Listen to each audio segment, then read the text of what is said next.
Sir, it's late afternoon as we enter the small house halfway up in the next block now, and here in the living room we find Mr. Victor Gook and Mr. Rush Gook. Father and son are seated on opposite sides of the library table, competing in a somewhat sluggish game of rummy. Listen. I guess cards run in streaks. By George, last time we played, I got dealt spread after spread after spread. This afternoon, my pasteboards are rotten as a horse. How the heck can an individual win a game when luck is against him? What's the matter? Nothing. I thought I heard a noise in the kitchen. What'd you lunge for? It wasn't where I lunged. Almost jumped out of your chair. Why don't you discard? There you are. 8 of diamonds. Yeah, rummy tickets run in streaks. I haven't been dealt a decent hand since we sat down. Rooster Davis's big brother Rotten's got a theory on that topic. Rooster Davis's big brother Rotten's figured it out. Hey, what are you so nervous about? Is that your mother? Did you hear Are you something? okay, Joe? Yes? It's your mother. I know it. She's home now. Hey, what's eating you, guys? I say. Hi. We're playing rummy. Are you? Yeah, me and Rush are playing rummy. Rush has to go to the grocery store. Rush has to go to the grocery store. For God's sake, Gov, you talk Jump like up and help your mother with her packages. Got packages, huh, kiddo? Wash rags. Bought 3 dozen of them. Yamton's cut the price right down to the bone.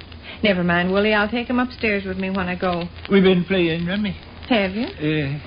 Warm as toast downtown. Just like summer. Ruthie and I saw fellas running around in just their shirt sleeves. What's the matter? Why? You're grinning so foolish. He's been acting peculiar ever since you got home. Oh, say, did Miss Apparat telephone? Not since I've been home. Who was home first? Gov. She telephoned? Oh, Miss Applerat? Yeah. Did you explain I was downtown shopping? No. No, what? She didn't telephone? Yes. Oh, Lance. Well, she didn't telephone. Well, what'd you say yes for then? Yes? Yes, I asked you if she telephoned. You said yes. No. No? Yes. Hey, what ails you? I got something very, very funny to tell you. What is it? I got the best of Mr. Buller. Is he in town? Not now. Went back to Chicago on the 255. By George, maybe he'll make the acquaintance of Smelly Clark's Uncle Strap. He went to Chicago on the 255 today. How'd you get the best of him? We made a bet and I won.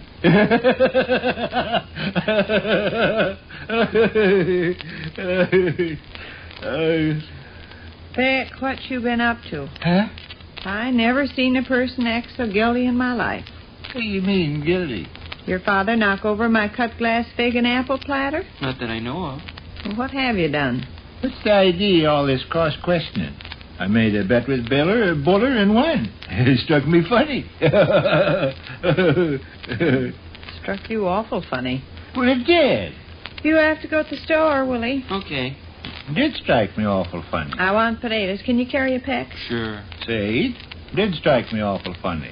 When you feel like telling whatever it is you got up your sleeve, go right ahead. I got nothing up my sleeve. All there is to it, Buller and I made this little wager, and he come through with a $5 hat. Struck me funny. Hat? Yeah, I bought me a hat to pay off the bet.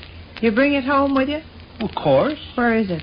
Hallway on the banister. Go get it, Rush. Oh. I don't often get the best of Buller. He's an awful cagey old warthog.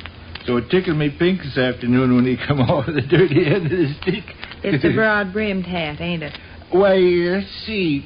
Yes, I believe it is a broad-brimmed hat. Bought at Kleberger's? I think Buller did patronize Kleberger's. Uh-huh.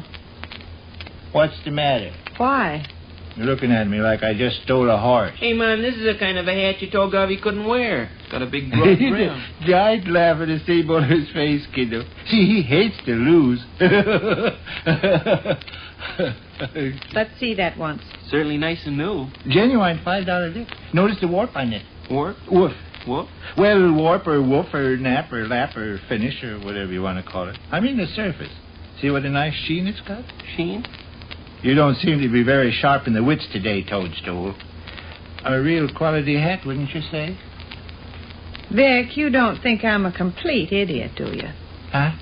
You certainly couldn't have thought I'd be taken in by this. Taken in by what? Well, such a simple little business I never come across. I haven't the slightest notion. Little Charlie Husher, 3 years old, could see through it. Well, whatever you're talking about is too much for me.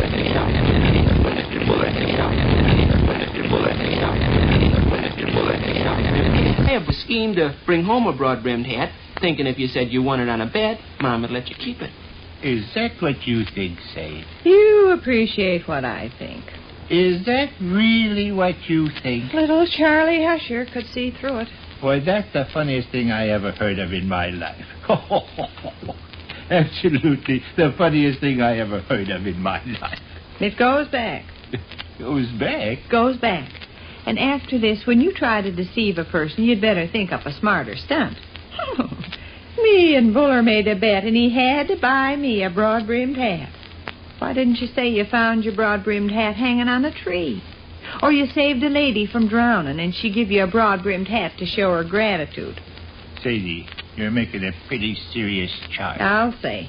Now listen, please get it in your head once and for all, you can't wear a broad-brimmed hat. Makes you look like a wild western cowboy that'd been stepped on by an elephant. Fred Stembottom told you that. Since when did any of Fred Stembottom's half-witted opinions mean a snap of my little finger? Fred Stembottom... Everybody's told you can't wear a hat with a wide brim. Everybody? I believe there's a few stray souls in Detroit, Michigan, who as yet haven't informed me that I can't wear a broad I told you, Fred told you, Ruthie told you, Ike Niesupper told you, even the clerk in Kleberger's told you. Since I'm the party who'll wear the hat, it's hardly the concern of Fred and Ruthie and Ike and the rest of them yaps. Goes back to Kleberger's. No. Yes. Look, this hat amounts to practically a gift for Mr. Buller. You can't return a gift to the store and collect the money. What you and Mr. Buller bet about? Bet about? Yes. Bet about? Why do you have to buy you a hat? Because he lost. Lost what? Lost the bet. Well, what'd you bet about? Bet about? Oh, my. What my means, guys. He bet he could tie his shoe faster. Tie his shoe faster? Faster than me. Now, Vic, really? He bet he could tie his shoe faster than I could, so we bet a hat, and I tied my shoe faster than he tied his shoe, and beat. Where'd all this excitement take place? In my office. You were sitting in your office talking business? Why?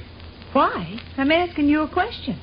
You were sitting in your office talking business when this happened? Yes. You were sitting in your office talking business, and all of a sudden, out of a clear sky, Mr. Buller said he bet he could tie his shoe faster than you could tie yours? Yes. You actually expect me to believe that? Well, doggone it, Sade. Come on, Willie. We'll go out in the kitchen and make out a list of what I want from the store. Doggone it, Sade. Now, Do we have to keep on with this? I demand... The thing about it that bothers me is you think I'm so simple.